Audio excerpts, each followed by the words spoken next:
Assalamualaikum warahmatullahi wabarakatuh. Alhamdulillahilladzi hadana lihada wa ma kunna linahtadiya laula an hadanallah. Asyhadu an la ilaha illallah wahdahu la syarikalah wa asyhadu anna Muhammadan abduhu wa rasuluhu amma ba'du. Puji syukur kehadirat Allah Subhanahu wa taala, di mana pada malam hari ini, insyaallah malam yang ke-18, kita sama-sama diberikan kenikmatan dan kesehatan sehingga kita sama-sama dapat menunaikan ibadah sholat isya dan juga sholat tarawih berjamaah. Semoga kita diberikan kesehatan dan kekuatan sehingga bisa menjalankan rangkaian ibadah di bulan Ramadan ini sampai selesai bulan Ramadan. Amin ya rabbal alamin. Salawat dan salam tak lupa kita panjatkan pada junjungan kita Nabi besar Muhammad SAW, pada keluarga beliau, sahabat beliau, serta seluruh umat Islam. Semoga kita semua akan mendapatkan syafaat beliau di yaumil qiyamah. Amin ya rabbal alamin. Bapak Ibu jamaah salat tarawih Masjid Raya Talaguruban yang insyaallah dimuliakan Allah Subhanahu wa taala. Islam adalah agama yang sempurna, agama yang komprehensif, yang mengatur seluruh kehidupan, baik perkara ibadah sampai dengan perkara muamalah. Begitu juga Islam juga mengajarkan adanya satu keseimbangan antara kehidupan di dunia maupun kehidupan di akhirat kelaknya. Islam juga mengajak umatnya untuk menjalankan syariat Islam secara kafah, sebagaimana firman Allah dalam surat Al-Baqarah ayat 208. A'udzu billahi minasyaitonir rajim. Bismillahirrahmanirrahim. Ya ayyuhalladzina amanu dkhulu fis-silmi kafah wala tattabi'u khutuwatis syaiton innahu lakum aduwwum mubin. Yang artinya, hai orang-orang yang beriman, masuklah kamu ke dalam Islam secara keseluruhan atau kafah, dan janganlah kamu turuti langkah-langkah setan, sesungguhnya setan itu musuh yang nyata bagimu. Ma'asyiral muslimin rahimakumullah. Pada kesempatan hari ini, izinkan saya menyampaikan satu tema terkait dengan pilar dan karakteristik ekonomi Islam. Ekonomi Islam merupakan harusnya menjadi satu solusi bagi permasalahan-permasalahan terkait dengan permasalahan ekonomi, permasalahan kesejahteraan, dan permasalahan-permasalahan lainnya. Seharusnya ekonomi Islam menjadi salah satu jawabannya. Sebenarnya kalau kita lihat dari demografi Indonesia gitu ya, kita sebenarnya mendapatkan bonus demografi di mana kurang lebih masyarakat kita, rakyat Indonesia itu 86% adalah beragama Islam. Tapi kita lihat gitu ya, kita lihat bahwa dengan masyarakat yang mayoritas beragama Islam, tapi tingkat pertumbuhan atau perkembangan ekonomi Islamnya itu tidak terlalu signifikan.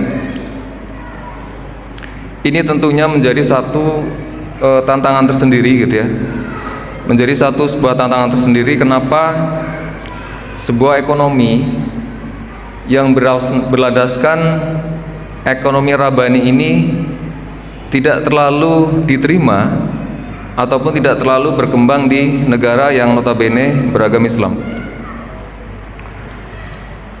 Harusnya seperti tadi saya sampaikan bahwa ekonomi Islam itu menjadi salah satu jawaban atas masalah-masalah yang terjadi di masyarakat kita, terutama masalah-masalah ekonomi, masalah distribusi, masalah konsumsi, dan masalah produksi. Harusnya Islam adalah menjadi salah satu jawaban. Kemudian untuk melihat apa sih karakteristik dari ekonomi Islam ini, saya coba menguraikan dari pendapat seorang ulama dari Mesir. Beliau adalah Syekh Yusuf Qaradawi, yang beliau menyampaikan ada 4 karakteristik dari ekonomi Islam ini. Apa saja? Yang pertama adalah ekonomi Islam adalah ekonomi robaniyah atau iktisad robani, yang artinya bahwa kegiatan ekonomi yang meliputi kegiatan produksi gitu ya. Kalau kita belajar ilmu ekonomi itu kita meliputi kegiatan produksi, konsumsi sampai dengan distribusi. Itu tidak hanya melihat keuntungan semata gitu ya. Ini bedanya antara ekonomi Islam dengan ekonomi biasa gitu ya, atau dengan teorinya Adam Smith gitu ya. Itu bahwa ekonomi rabani ini melihat bukan hanya dari sisi keuntungan, tapi juga dari sisi ilahiyahnya. Apakah kegiatan ekonomi ini bernilai ilahiyah apa enggak gitu ya? Apakah kegiatan ekonomi ini sesuai tidak dengan ketentuan-ketentuan syariah apa tidak gitu ya? Ada satu kisah pada zaman sahabat di masa Khalifah Umar bin Khattab. Beliau kan sering belusukan gitu ya, kalau bahasa sekarang itu, ke pasar-pasar melihat kondisi ekonomi masyarakat Mekah pada saat itu. Kemudian beliau bertemu dengan para pedagang di pasar, dan beliau menyampaikan bahwa orang-orang yang tidak memahami fikih muamalah itu ya, atau cara berdagang, hukum syariahnya berdagang, maka dilarang untuk berjualan di pasar ini gitu ya. Kenapa waktu itu Khalifah Umar melarang? Karena orang yang berdagang tanpa mengetahui fikih muamalahnya atau ketentuan hukumnya, maka akan cenderung terjerumus dalam praktek riba. Itulah sebabnya maka Khalifah Umar waktu itu melarang bahwa untuk para pedagang harus memahami ketentuan syariahnya terkait dengan transaksi jual beli. Kemudian karakteristik yang kedua menurut Yusuf Al-Qaradawi, Syekh Yusuf Al-Qaradawi, ekonomi Islam adalah ekonomi akhlak atau iktisad akhlaki gitu ya. Maksudnya bagaimana? Maksudnya adalah bahwa salah satu yang membedakan ekonomi Islam dengan ekonomi konvensional adalah bahwa kegiatan ekonomi tadi yang meliputi dari kegiatan produksi, konsumsi dan seterusnya harus memiliki akhlak gitu ya. Jadi tidak serta-merta kita berbisnis hanya menginginkan keuntungan saja tanpa mengindahkan tata kelola yang baik, atau dalam Islamnya kita sebut dengan akhlak yang baik gitu ya. Tidak menghiraukan adanya misalnya jualan harus ramah gitu kan, harus tersenyum dan sebagainya, harus memberikan servis yang terbaik. Islam sudah mengajarkan itu gitu ya, bahwa ketika kita berdagang kita juga harus melakukan ataupun memberikan pelayanan yang terbaik. Itu yang disebut dengan iktisad akhlaki. Kemudian yang ketiga adalah bahwa ekonomi Islam, karakteristiknya yang ketiga adalah ekonomi kemanusiaan gitu ya, atau iktisad insani. Maksudnya adalah bahwa kegiatan ekonomi ini harus berkeadilan gitu ya. Jadi seharusnya kekayaan itu terdistribusi kepada seluruh masyarakat Indonesia, tidak terkonsentrasi kepada hanya segelintir orang ya, tapi harusnya merata. Tidak terdapat kesenjangan ekonomi yang sangat lebar. Artinya ada yang orang masyarakat kita yang sangat miskin dan juga ada orang yang sangat kaya gitu ya.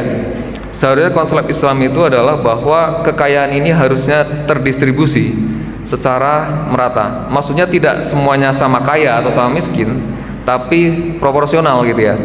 Bahwa kekayaan itu akan terdistribusi, tidak hanya terkonsentrasi pada hanya orang-orang tertentu saja. Kemudian berikutnya, yang keempat adalah bahwa ekonomi Islam adalah ekonomi pertengahan atau iktisad wasati. Maksudnya apa? Bahwa ekonomi Islam ini adalah ekonomi pertengahan gitu ya, yang tidak terlalu materialistik gitu ya, dan juga tetap memperhatikan nilai-nilai syariahnya atau nilai-nilai keislamannya.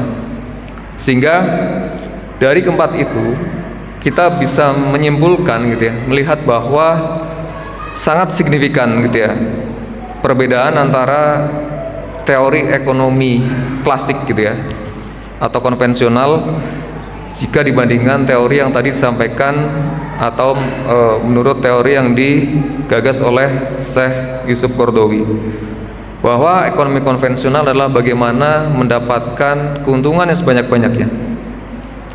Kalau ekonomi Islam tidak hanya mendapatkan keuntungan, tapi bagaimana ekonomi ini harus taat terhadap syariat dan juga mengindahkan kaidah-kaidah ekonomi dengan tata kelola dan pelayanan terbaik. Kemudian saya teringat juga teori tentang pilar ekonomi Islam ini. Saya mengambil atau mengutip pendapat dari seorang pakar ekonomi Islam. Beliau adalah Profesor Dr. Didi Nafiduddin. Beliau menjelaskan bahwa untuk mencapai tujuan-tujuan ekonomi Islam tadi harus ataupun bisa dijalankan dengan 3 pilar ini. Apa saja? Pilar yang pertama adalah bagaimana ekonomi Islam ini dapat menggerakkan sektor real. Apa maksudnya sektor real ini? Sektor real adalah proses ekonomi di mana menghasilkan barang dan jasa. Mungkin kita bisa lihat kondisi saat ini gitu ya, di mana biasanya gitu ya, biasanya pada saat Ramadan itu cenderung kegiatan ekonomi itu akan meningkat, karena memang berlaku teori ekonomi gitu ya, supply and demand, bahwa bulan Ramadan relatif seluruh kebutuhan masyarakat akan, terutama akan bahan-bahan pokok itu meningkat gitu, sehingga mau tidak mau sektor real akan berjalan, dan harusnya dengan sektor real yang terus berjalan ini akan memberikan dampak pada tingkat kenaikan tingkat pendapatan dari masyarakat, sehingga sektor real ini menjadi salah satu sektor yang sangat penting dan menjadi salah satu penopang bagi perekonomian di negara kita. Kemudian pilar yang kedua menurut Prof. Didi Nafiduddin adalah bahwa ekonomi Islam harus digerakkan juga dengan sektor moneter. Sektor moneter itu apa? Sektor moneter adalah sektor keuangan. di mana dalam hal ini adalah lembaga keuangan. Jadi tadi sudah didorong dengan sektor real, ada proses perdagangan, ada proses pembuatan atau produksi jasa ataupun barang. Kegiatan ekonomi Islam juga harus ditopang dengan sektor moneter tadi gitu ya.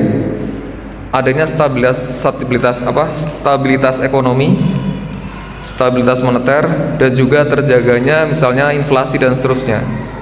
Sehingga apa yang menjadi harapan ya, cita-cita dari ataupun tujuan dari adanya ekonomi Islam ini benar-benar menjadi satu solusi untuk meningkatkan taraf hidup masyarakat dan juga untuk mensejahterakan masyarakat.